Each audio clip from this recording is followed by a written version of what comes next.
and welcome back to online classes. This is your English class, and today I'm going to teach you a topic from your book and Understand and Communicate Book 1. So do open this book. I'm going to open this book on page number 124, and today I'm going to teach you a lesson number 1, which is parts of speech.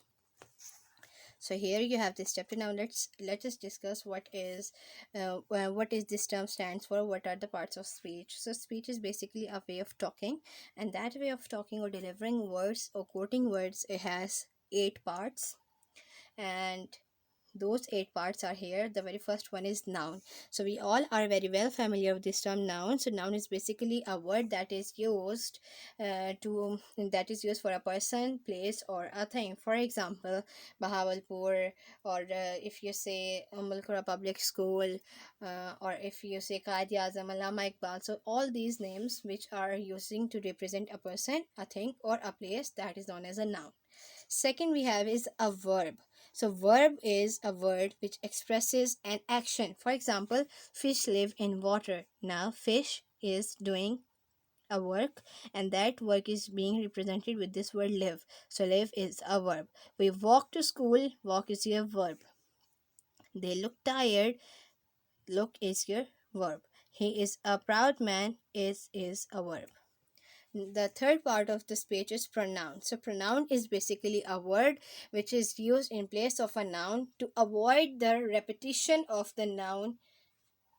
For example, if I say Ali is a good boy, Ali goes to school, Ali does his work, Ali plays in the evening, Ali eats food. So all the time I am using Ali again and again in every sentence. So to avoid this repetition of noun Ali, I will use he instead of Ali. So if I say Ali is a good boy, he goes to school, he does his work, he plays in the evening, that word he is a pronoun which is used here to avoid the repetition of the noun Ali.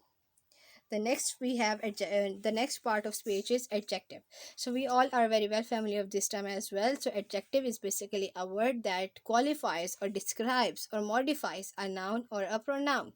For example, the tall trees look majestic. Now what kind of trees are they? Are tall. So tall is adjective. Now how do these trees look? These trees look majestic. So majestic is also an adjective which is describing this tree.